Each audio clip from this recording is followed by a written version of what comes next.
안녕하십니까. 2021년 영성특강 강의를 맡은 강지원 사도요한 수사입니다. 여러분, 이렇게 올해도 이렇게 영상으로 여러분 만나 뵙게 되었습니다.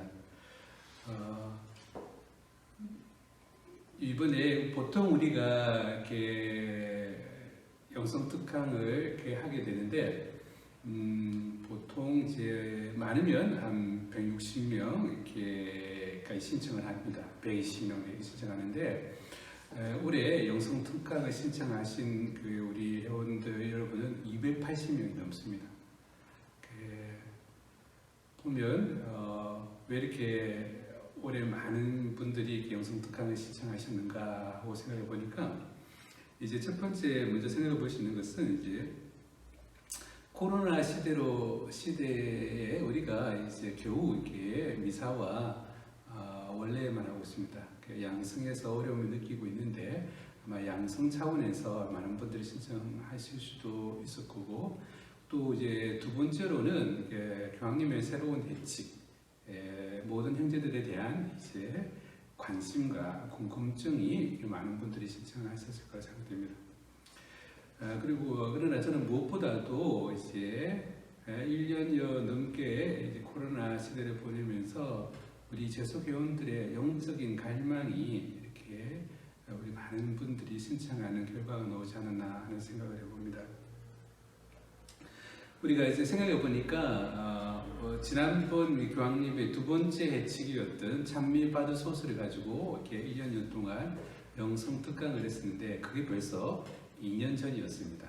그땐 다 같이 모여가지고 프란시스컨 경당에서 이렇게 영성특강을 했었는데, 1년 동안 우리가 이렇게 하지 못했고, 이제 올해 교황님의 세 번째 해칙, 모든 형제들을 가지고 여러분과 함께 이렇게 읽어보도록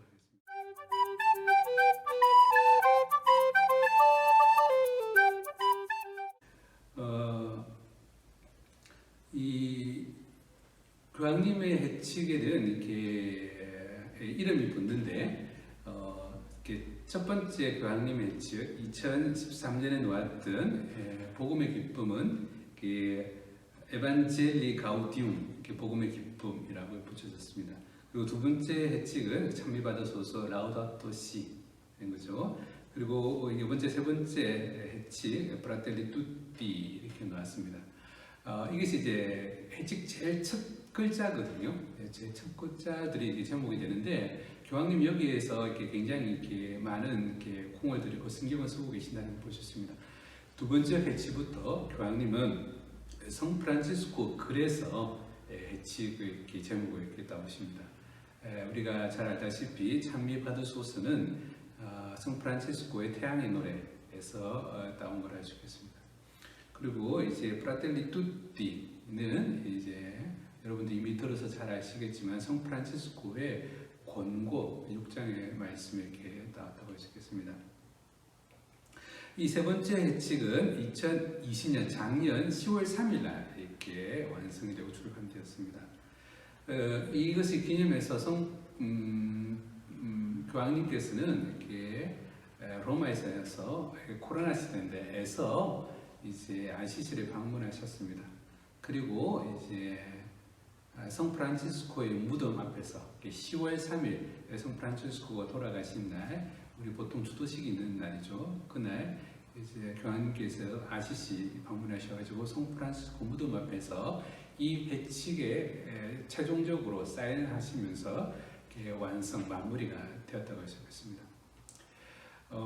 근데 보통 그러면서 얘기하죠. 이렇게 이 글이 어디에서 몇 년도, 보통 이제 성령 강림 언제 이렇게 기록을 하면서 하는데, 교황님은 이제 굳이 아시시의 성 프란치스코 무덤에서까지 와서 그 사인을 하시면서 해칙을 이렇게 마무리하셨는데, 교황님의 특별한 염원이 담긴 거죠. 우리가 역대 교황님께서 아시시 성 프란치스코 무덤을 방문했던 적이 있습니다. 예를 들면 요한 23세입니다. 요한 23세는 성프란치스코의 무덤을 방문하고 그리고 로마로 돌아가셔서 얼마 뒤에 바티칸 공예를 이렇게 선포하셨습니다. 그리고 이제 요한 바오로 2세 교황님도 교황님으로 선출되시고 불과 몇 개월 만에 처음으로 이제 방문하신 곳이 아시시 성프란치스코의 무덤 앞이었습니다. 그래서 거기서 오랫동안 기도하시면서 당신의 교황직에 도와달라고 성프란치스코에 기도했습니다. 아마도 이제 교황님도 이 예측을 반포하시면서 이 예측에서 나오는 이야기를 성프란치스코의 중재를 간절히 요청하시면서 아마도 이제 사부님의 무덤 앞에서 사인을 하시면서 이렇게 시작하지 않았나 하는 생각을 봅니다. 그래서 우리도 이제 그런 염원을 담아서 이렇게 이번 해측을 이렇게 함께 공부했으면 좋겠다는 생각을 봅니다. 이게 조금 전에 말씀드렸듯이 제목 모든 형제들 프라텔리 투티는 이제 권고 6장에서 나왔습니다. 이제 제목을 먼저 살펴보면 그런데 이제 권고는 성프란치스코의 글 중에 조금 특별한 위치를 차지하는데 성프란치스코가 글을 쓸 때는 분명히 이렇게 수신자 분명히 확인이 될 수 있습니다. 보통 편지, 누구에게 쓰는 편지, 또 회칙은 우리 형제의 회칙이죠. 그리고 여러 가지 있는데 이 권고는 수취인이 불분명합니다. 성프란치스코가 누구에게 썼는가가 이제 불분명하죠. 그렇기 때문에 또 한편 언제 쓰여졌는가 또 이렇게 학자들마다 논란이 있습니다. 그러면 이제 보통 우리가 이제 일반적으로 어떻게 받아들이고 있느냐 하면 권고가 라틴 말로 아드미시오네스라고 이렇게 불러요. 권고하다, 공개하다 이런 뜻인데 여기서 나온 말인데 보니까 이제 어디서 이런 말들이 나오는가 보니까 익명의 페루지아 전기의 8장에 보면 이렇습니다. 성령 강림 총회가 있었어요. 그때 이제 먼저 주님과 상의를 한 후 적절한 시기에 형제들에게 권고와 징계, 지침을 주었다라고 이렇게 기록되어 있습니다. 이거 똑같은 내용이 세동료 전기에 나옵니다. 여기도 성령 강림 총회와 연결되어 가지고 하나님의 원의에 합당하다고 여겨지는 권고들이나 질타, 지침들을 그 모임에서 전달했다라고 얘기했습니다. 그래서 이제 이것을 근거로 아마도 이렇게 권고는 성프란치스코가 총회에 참석한 형제들, 총회에 참석한 형제들은 많은 다른 형제들을 대표하는 사람들이죠. 이제 그 사람들을 얘기하면서 모든 형제들, 권고는 그래서 엄밀하게 말하자면 우리 수도의 수사들, 형제들에게 보내는 훈계, 충고, 권고라고 할 수 있겠습니다. 그런데 교황님께서는 이 성프란치스코의 권고에 나오는 이 모든 형제들은 성프란치스코는 이렇게 우리 수사들에 한해서 썼다면 교황님은 이것을 확대해서 이렇게 그 의미를 부여합니다. 그래서 그것은 프란치스코 수도의 수사들뿐만 아니라 모든 남자 여자를 포함한 모든 사람들을 향해서 하는 말이다라고 이렇게 교황님의 특별한 의도를 이렇게 보여줄 수 있습니다. 그런데 이런 교황님의 이렇게 확대 해석하는 모습은 바로 이어서 또 나옵니다. 교황님은 권고 25장을 이렇게 또 인용하시는데 이야기합니다. 실제로 25장에 어떤 내용이냐면 멀리 떨어져 있을 때에도 가까이 있을 때와 마찬가지로 그 형제를 사랑하는 사람은 행복합니다 라는 말을 이렇게 인용합니다. 그래서 이렇게 우리가 멀리 떨어져 있을 때도 가까이에 있을 때와 마찬가지로 실제로 원문은 그 형제를 걱정하고 사랑해주는 사람은 행복합니다 이렇게 표현하고 있습니다. 그러면서 이렇게 성 프란치스코는 이렇게 하죠. 그러면서 그 형제와 같이 있을 때 그 사랑으로 말할 수 없는 것은 그의 어깨 뒤에서 말하지 않는 사람은 행복합니다라는 거죠. 일명 이제 우리가 말하는 이렇게 뒷담화를 하지 않는 사람은 행복합니다라고 표현을 쓴 거죠. 근데 이제 교황님은 이 성 프란치스코의 이 공고 말씀, 멀리 떨어져 있을 때도 마치 이렇게 가까이 있을 때와 마찬가지로 그 형제를 걱정해주고 라는 이 표현은 이렇게 거리를 초월한 성 프란치스코의 마음을 읽습니다. 그래서 교황님께서는 이 표현을 또 확대 해석하시죠. 확대. 그래서 이것은 단순한 것이 아니고 이제 단순한 거리의 차원뿐만 아니라 이렇게 여러 가지 장벽들을 넘어서서 펼치는 형제를 보여주고 있다라고 이렇게 이야기하고 있습니다. 모든 경계와 구분을 뛰어넘는 사랑을 표현하는 것이다라고 이렇게 교황님께서 확대해서 갔습니다. 이런 교황님의 의도, 글 읽는 방법들을 우리가 살펴볼 수 있는데, 그래서 이제 우리는 이런 모습들을 이렇게 앞으로 이어지는 모습에서 자주 보게 될 것입니다.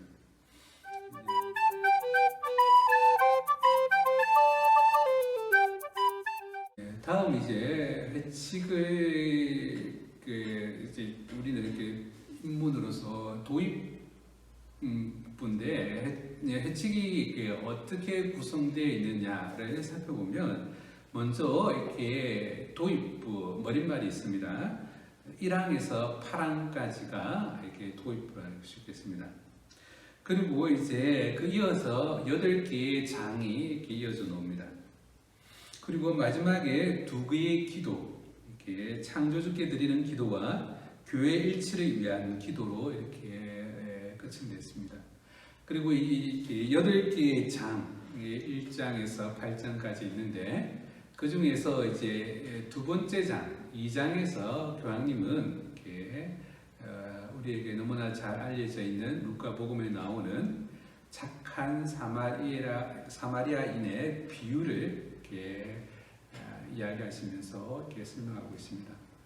그래서 우리는 흔히 이게 착한 사마리아인의 비유를 들으면서 우리의 삶을 반성하게 되는데 교황님은 이것을 이렇게 전 지구적 차원으로 넓혀서 해석하는, 확대 해석하시는 모습들을 볼 수 있습니다.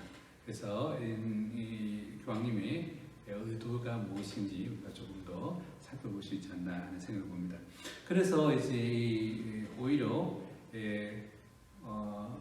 2장에 나오는 이제 착한 사마리아인의 비유, 이것이 아주 중요한 이렇게 근거가 되는, 이 전체 해칙의 근거가 되는 역할을 한다고 할 수 있겠습니다. 그러면서 우리는 이제 오늘 우리는 도입부 1항에서부터 8항까지 내용을 이렇게 오늘 이렇게 강의하려고 합니다. 그러면서 교황님께서는 왜 이 해칙을 쓰게 되었는가 하면서 그 계기를 이렇게 말씀해 주셔요. 첫 번째는 이제 교황님께서 이렇게 이야기합니다. 이 찬미바드 소설을 내가 쓰게 했던 그 성 프란치스코께서 나에게 동기부여를 해서 이 해칙을 쓰게 되었다라고 합니다. 그러면 이제 그 동기부여가 무엇이냐? 직접적인 동기부여는 이겁니다.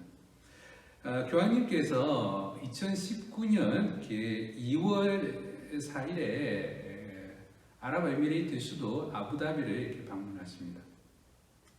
그래서 방문하시면서 무슨 일을 하셨느냐면, 그래서 물론 사목적인 방문이었고, 그 중에서 이렇게 무슬림의 대이맘이라고 하신, 그러니까 알아자르의 대이맘이라고 할 수 있는 이제 아흐메드 알 타예와 만나가지고 이렇게 공동 선언문을 발표하셔요. 그런데 우리가 이 공동 선언문의 제목은 이것입니다. 세계 평화와 더불어 사는 삶을 위한 인간의 형제라고 하시겠습니다. 교황님께서 아부다비를 방문하셔가지고 이렇게 만나셨던 분, 아흐메드 알타예브라는 이렇게 임만인데, 이 임만을 대임만이라고 부르는데, 이분은 이제 실제로 이렇게 이집트 사람이십니다. 이집트 사람이고, 이분은 일명 이제 무슬림의 양대 두 개의 파가 있는데, 수니파하고 시아파가 있습니다. 있는데 이 중에서 수니파의 최고 권위자라고 이렇게 인정을 받고 있는 분입니다. 근데 이분이 에집트 분이고 이집트에 있는 그 알-아자리의 대임만이셨는데, 이분이 아부다비까지 오셔가지고 교황님과 공동선언문, 형제에 관한 공동선언문을 이렇게 발표하셨고, 거기에 대해 공동선언문의 여러 주제들을 이렇게 발전시켜서 오늘 이 해칙을 반포하게 되었다라고 이렇게 이야기하고 계십니다. 그런데 여기서 2019년입니다. 2019년은 이제 교황님께서 왜 이렇게 아부다비를 방문하셨을까 하고 생각하면 이제 그분의 의도를 살펴볼 수 있는데, 2019년은 정확하게 800년 전에 1219년에 일어났던 사건입니다. 1219년에 바로 성 프란치스코가 이집트 제5차 십자군 원정과 함께 이집트 다미에타에 갑니다. 그리고 이제 그해 9월에 술탄, 맞죠? 멜렉 알 카림이라는 술탄을 만나게 됩니다. 그 사건을 기념한 것이 800주년을 맞이한 것이 지난 2019년이었습니다. 성 프란치스코가 술탄을 만났던 그 해, 800주년을 기념하는 해, 교황님께서는 아부다비를 방문하셔가지고 무슬림 형제들과 만나십니다. 그리고 이제 형제에 관한 공동 선언문을 이렇게 반포하셨다고 하시겠습니다. 그러면서 이 해칙이 가지는 의미가 무엇인지, 우리 프란치스칸들에게 얼마나 큰 이제 숙제와 의미를 던져주는지 살펴봐야 될 것입니다. 그리고 이 엄청난 날이었죠. 그래서 그날을 기념해서 유엔은 해마다 2월 4일 공동선언문이 반포되었던 2월 4일 날 국제인간 형제의 날로 이렇게 기념하기로 했었습니다. 교황님께서는 이렇게 찬미받으소서도 이렇게 자신이 이렇게 정교회 최고의 수장이신 이제 바르톨로메오 총도의주교, 이렇게 환경의 생태의 총대주교다라고 불리는 그분의 여러 가지 행적이나 글을 통해서 거기에 영향을 받아서 이렇게 찬미받으소서를 이렇게 발견하게 되었다만 그 해칙을 쓰게 되었다라고 이야기하셨고, 이번에 쓰신 해칙은 그러니까 대임만과의 형제에 관한 공동선언문에 영향을 받아서 그에 기초로 해서 이것을 쓰게 되었다라고 이렇게 말씀하시는 거죠. 그래서 이제 그리고 또 이 역사적인 사건, 800년 전에 일어났던 사건에 대해서 교황님은 이게 도입부 사망에서 이렇게 언급하고 계십니다. 그러면서 이제 교황님께서는 이제 800년 전에 성 프란치스코가 어떻게 그 술탄을 만나고 어려운 과정들 속에서 이렇게 술탄을 만나게 되는 이렇게 이야기를 이렇게 사망해서 쓰시는데, 그 800년 전 사건뿐만 아니라 어떻게 성 프란치스코가 이렇게 무슬림 형제들을 만나러 갔는가에 대해서 이야기하고 있습니다. 그것은 다른 것이 아니라 해칙, 형제들에게 쓰신 인준받지 않은 해칙에 놓는 부분을 교황님께서 인용하세요. 그래서 사라센 인들과 믿지 않는 이들에게 가는 형제들에게 주는 충고에 보면 이렇게 이야기하고 있습니다. 실제로 성 프란치스코는 이제 그들에게 갔을 때 어떻게 복음을 선포해야 될 것인가, 어떻게 지내야 될 것인가에 대해서 이렇게 이야기하십니다. 그거는 성 프란치스코의 경험에서 나온 거죠. 그래서 사라센인들에게, 무슬림들에게 가는 형제들은 이렇게 먼저 자신의 신원, 내가 그리스도인임을 이렇게 유지하고 밝히고, 그리고 그들에게 그들과 뭐 이렇게 뭐가 진리다는 이렇게 토론이나 논쟁을 펼치기보다는 하느님 때문에 원문 그대로 번역하자면 이렇습니다. 인간 창조물에게 복종하기를 바란다고 썼습니다.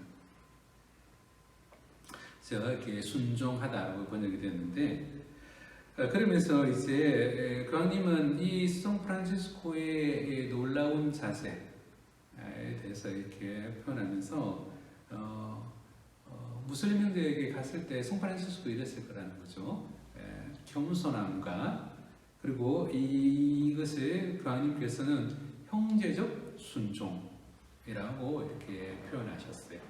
그렇게 가서 이제 무슬림 형제들을 만났다.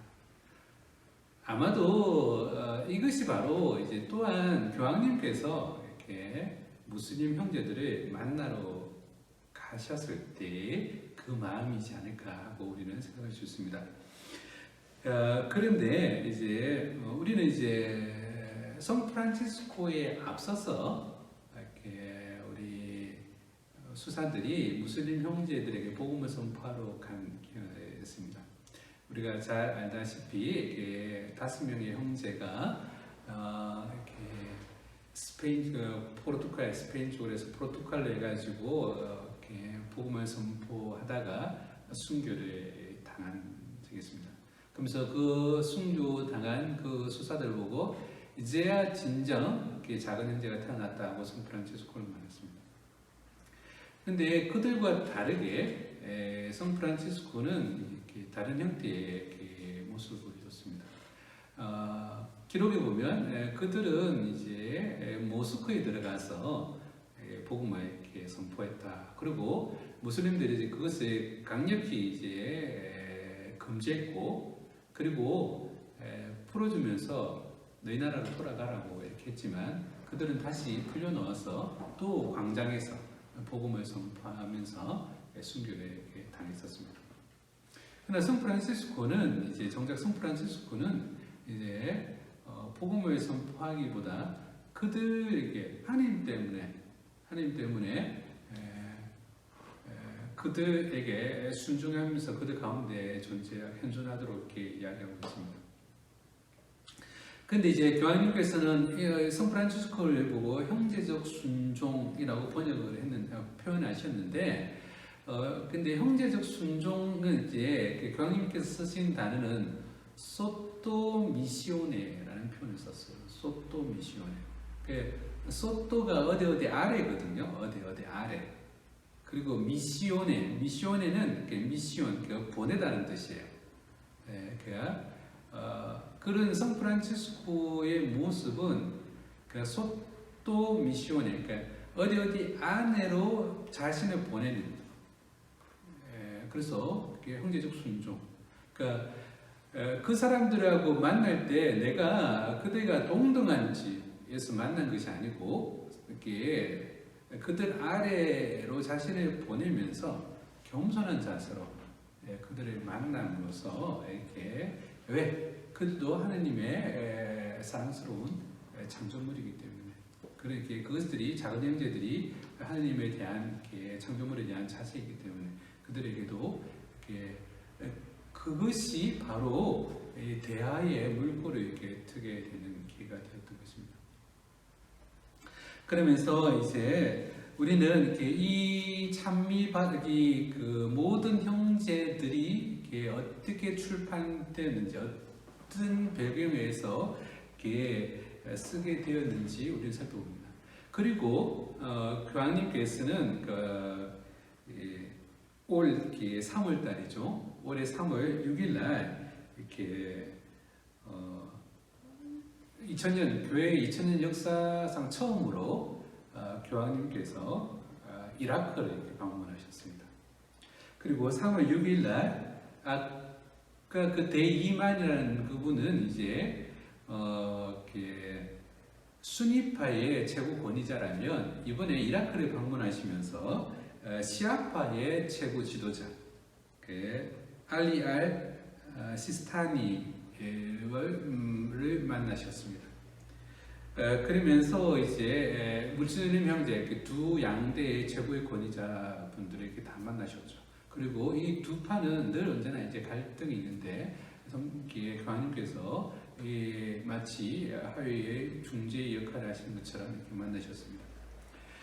자, 이라크는 이렇게 이 두 지도자들, 종교 지도자들 만났던 3월 6일을 관용과 공존을 위한 날로 정하면서 국경일로 기념하게 되었습니다. 그리고 교황님께서는 이렇게 이라크에서 또한 이렇게 모술을 방문하셨어요. 모술하고 그다음에 우르를 방문하셨죠. 우르는 우리에게 너무나 잘 알려져 있습니다. 갈대아 우르 바로 아브라함의 고향입니다. 아브라함을 통해서 세계의 종교가 나오죠, 그죠? 바로 유대교, 무슬림 그리고 그리스도교가 같은 원뿌리. 그래서 우르에서 교황님께서는 종교 지도자들과 함께 평화를 위해서 기도하셨습니다.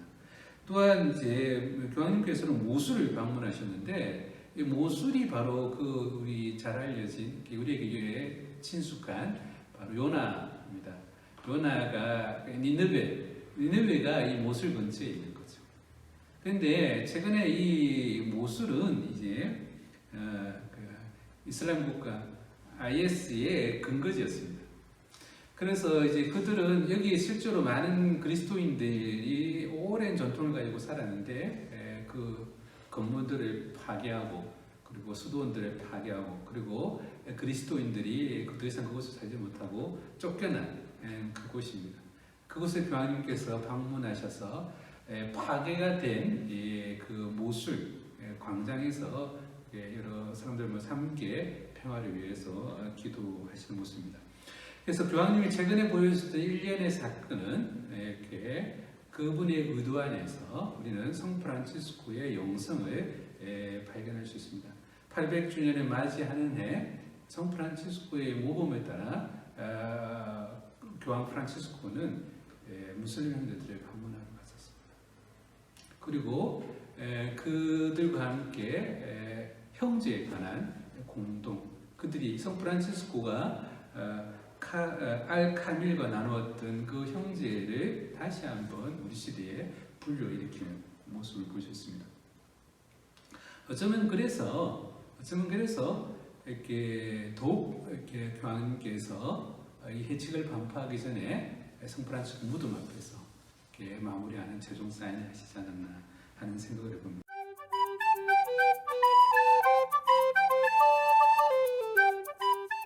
그러면 우리는 이제 이 해칙이 우리 이제 해칙의 전반적인 이야기를 하고 있는데, 그러면 이 해칙은 종교 간의 대화를 위한 해칙인가?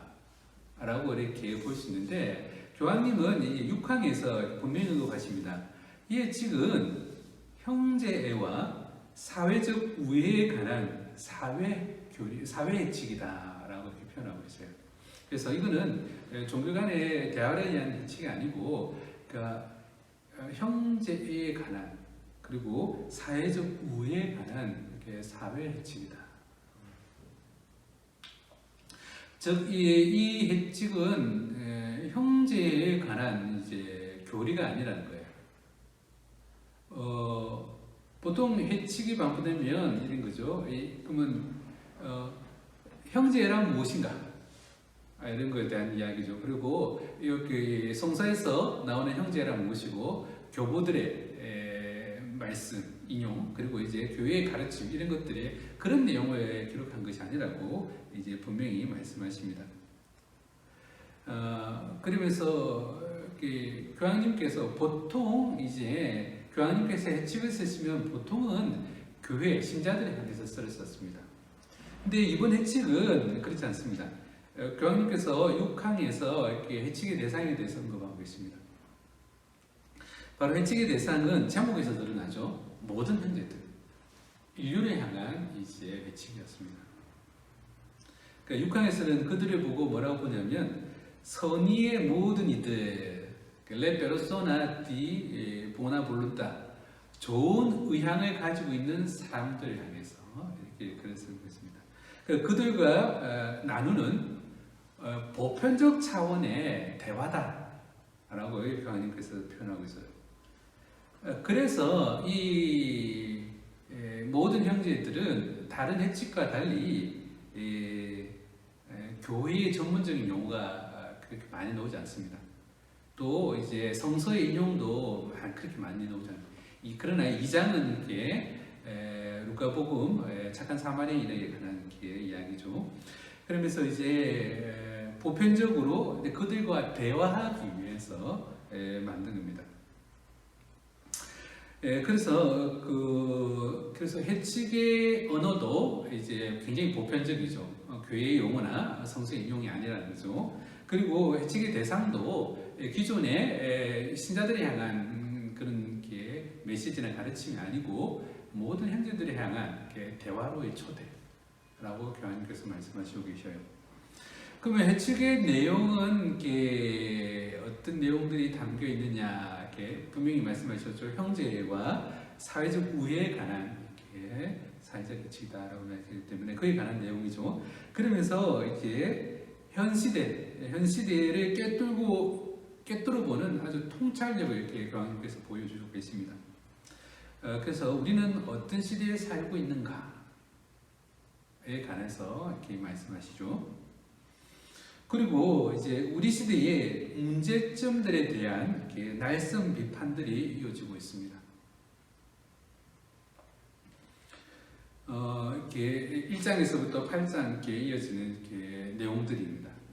그럼에도 불구하고 이 해칙을 쓰신 근본적인 이유는 이렇게 이야기합니다. 함께 꿈꿀 수 있는 미래 비전을 제시하기 위한 거였다. 즉, 다시 말하면 이런 거죠. 여러분은, 우리는 어떤 사회를 이렇게 만들고 싶었습니까? 지금 우리에게서 일어나는 일들을 바라보면서 이런 문제점을 바라보면서 이것을 뛰어넘으면서 우리가 바라는, 우리가 이루고 싶은 사회는 어떤 사회입니까? 그래서 우리 함께 꿈꾸는, 우리가 이루어 나갈 그 세상을 이렇게 이야기하고 싶은 것이 바로 이 예측의 궁극적인 목적이라 싶겠습니다. 그러면서 이제 8항에 보면, 이게 그 도입부 8항에 보면 이겁니다.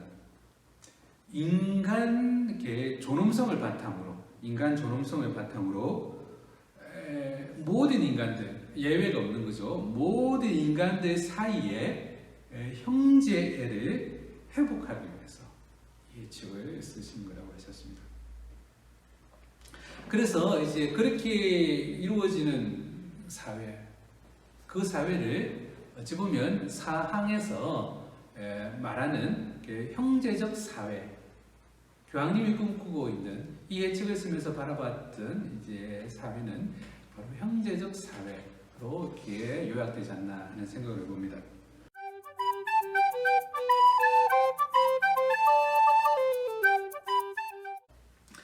그런데 이제 그렇죠. 제가 그리고 이제 해칙은 이제 모든 형제들 브라텔리 투티 하고 그리고 소제목을 교황님께서 이렇게 넣으셨어요.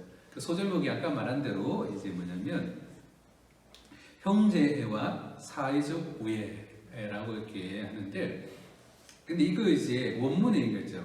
제가 이태리어 본과 이제 영어본을 보는데 영어본에서는 이제 형제가 뭐냐면 브라더후드가 아니고 퍼티니티입니다. 퍼티니티. 그리고 이탈리아 말은 프라테르니타. 그렇죠? 그리고 사회적 우애는 소셜 프렌드십이죠. 소셜 프렌드십이 영어로. 그리고 이탈리아 말로는 아미치치아 소치알레입니다. 그런데 여기서 교황님께서 형제애라고 쓰셨던 표현, 영어로 fraternity, 그리고 이탈리아 말로 하면 fraterniта. 근데 이제 fraternity와 이게 그냥 형제애라고 번역되기는 조금 그렇죠. 사전적 의미는 이제 그리고 이탈리아 말에서 뭐뭐따 이렇게 표현되는 것은 보통은 뭐뭐성 이렇게 프라테르니타 하면 이제 형제성 이렇게 번역이 가능할 수 있는데, 그래서 퍼터니티가 이제 형제애로 이렇게 번역이 됐어요. 이제 여기서 저한테 아주 제게 이 단어와 관련된 에피소드가 하나 있는데, 2013년에 제가 이제 로마에서 귀국하고 이제 수도에서 이렇게 홍보실을 이렇게 책임지게 되었습니다. 그리고 책임지고 있을 때 한남동 수도원에서 제속회 총회가 있었어요. 그때 이제 국제에서 이렇게 방문했어요. 국제 제속회 영적 보조자뿐만 아니라 그때는 이제 국제 제속회 총장님 모신 게 아니고 이렇게 부총장님이 오셨어요. 또르 영적 보조자도 오고 이러면서 아주 큰 행사였습니다. 그 행사를 이렇게 치르고 있는데 제가 이제 홍보실이었기 때문에 그분들의 이제 그때 국가 그 봉사자도 인터뷰를 하고, 그리고 총봉사자 그리고 영적 보조자도 이렇게 다 인터뷰를 했습니다. 근데 이제 그때 부총장이 부봉사자죠. 그래서 국제 부봉사자가 캐나다 사람이었어요. 그리고 클로리라는 분이셨는데 그분하고 인터뷰를 하는데 이제 그분이 이제 영어로 이렇게 하시고 나서 이렇게 제가 이제 번역을 했는데, 번역하는데 굉장히 어려운 단어가 있었어요. 굉장히 어려운 단어였어요. 그래서 그게 바로 이제 부봉사자는 계속해서 이 단어를 많이 썼어요. 그 단어는 바로 퍼티니였습니다. 퍼티니티. 그래서 이제 도저히 이제 그때 퍼티니티를 이해할 수가 없었어요. 이게 무슨 뜻인가 하고 이제 그래서 그냥 너무 그냥 건너뛰면서 이제 이렇게 번역을 해서 이렇게 했는데, 이 퍼티니티가 바로 우리 형제입니다. 형제. 이제 우리 이제 단위 형제들 있잖아요. 단위 형제들을 갖다가 퍼티니티라고 영어로 번역해요. 여러분들, 그러니까 우리는 형제라고 하지만 형제 맞죠? 형제 무슨 형제 무슨 형제 이렇게 이야기하는데, 보니까 이제 그게 영어로는 퍼티니티, 실제로는 형제애라고 읽겠습니다. 그러니까 우리가 형제회라고 말하는 것은 실제로 형제에서 나오는 거 아니라는 거죠. 그런데 이것은 놀랍게도 이제 이렇게 쓰는 것은 이렇게 특정 사람이 만든 게 아니고 성프란치스코가 그렇게 표현했었어요. 성프란치스코는 우리 수도에 표현했을 때 세 가지 언어로 이렇게 표현합니다. 라틴어로 이렇게 하는데, 보통 이제 우리 수도의 라틴어 이름은 오르도 프라티미노름이죠, 그죠? 그래서 작은 형제회, 오르도가 이제 수도회라는 뜻이죠, 그죠? 그래서 프란치스코는 오르도라는 말도 쓰기도 하고, 또 어떤 곳에서는 이렇게 렐리지오가 이렇게 수도회라는 이렇게 말이 포함되어 있습니다. 그래서 어떨 때는 성 프란치스코는 우리의 오르도, 우리의 수도회는 이렇게 표현하고 또 어떨 때는 우리의 렐리지오, 이렇게 우리 수도회는 이렇게 표현하고 다 수도회로 번역되죠. 그 또 한편은 이제 이렇게 프라테르니타스라는 표현을 써요. 성프란치스코가 수도회를 표현할 때. 그런데 이제 자주 이 표현을 써요.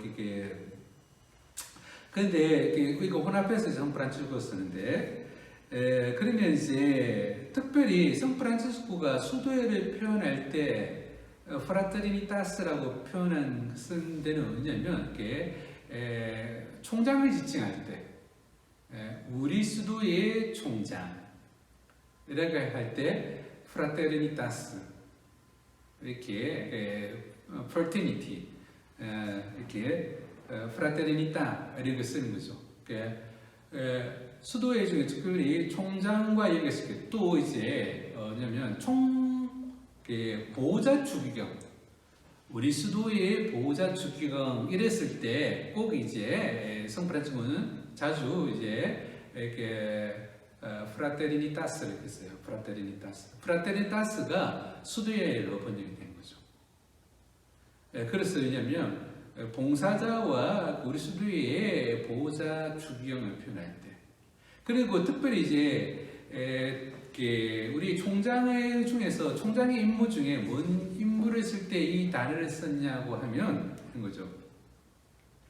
주로 재지원 형제들을 어떻게 할 것인가, 재지원 형제들을 어떻게 할 것인가에 대한 논의에서 그러면 수도회 총장은 이렇게 해라 라고 이야기할 때 그때 수도회는 오르도나 렐리주를 쓴 게 아니고 프라테르니타스를 쓴 거예요. 그러면 이렇게 성프란치스코의 의도를 조금 우리가 유추해서 살펴보면 어떤 형제가 이렇게 작은 형제에서 살아가지 못하고 이렇게 죄를 지었어요. 그 형제가 단순한 죄는 그 죄는 잘못은 우리 수도회가 지향하는 성프란치스코가 지향하는 수도회의 모습인 형제를 흐트렸다는 거죠. 그래서 그 형제에 대해서 어떻게 할 것인가를 이야기할 때 그 형제의 보호자이신 주기경, 형제를 지켜야 되는 총장 이런 의미가 내포되어 있습니다. 그래서 이제 이렇게 누군가가 이렇게 그래서 프라테르니타스, 퍼티니티가 형제는 우리가 이루어 나가야 돼. 우리가 지켜 나가야 돼. 우리의 형제. 그것이 곧 우리의 모습인 수도의 모습이라는 거죠. 그래서 이제 어쩌면 그렇습니다. 우리가 이제 교황님께서는 이 회칙을 쓰신 이유가 퍼티니티, 프라테르니타스를 그리고 인간 사회에 회복시키기 위해서다. 그러면 어떻게 하면 우리가 이 퍼티니티, 프라테르니타 이렇게 형제를 살아갈 수 있을까에 관한 내용입니다. 그런데 이것은 우리 제숙회 회원들이 늘 고민하는 문제입니다. 늘 고민하는 겁니다. 우리가 형제를 살아가면서 그렇죠. 우리가 구역 모임이 생기게 그러잖아요. 우리는 형제적 사랑은 서로 나눠야 되는데 형제가 너무 커져 버렸어요. 형제 회원들이 너무 많으니까 형제를 나누기가 너무 어렵다는 거예요. 그러니까 그러면 구역을 나눠서라도 서로 친교를 나누고 고민과 여러 가지 이렇게 자신의 영적인 체험들을 나눌 수 있는 장을 마련하자. 우리가 지향하는 삶, 어떻게 하면 형제를 이루면서 나누면서 살아갈 것인가? 우리가 고민했던 그 고민이 바로 이 회칙의 고민이라는 거예요. 그래서 회칙 모든 형제, 모든 형제들이라는 것은 우리 제소교원들이 이미 살아가고 있는 삶, 형제를 이루며 살고자 하는 형제적 삶을 어떻게 실현할 것인가에 관한 어쩌면 그런 내용입니다.